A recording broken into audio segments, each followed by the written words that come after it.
நாளும் பேச்செடுத்து பெரிய மலை கரிமலையும் சபரிமலை பயணம் தானப்பா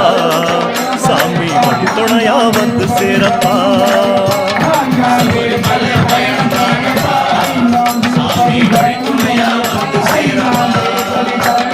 கடினமப்பா கரிமலையும்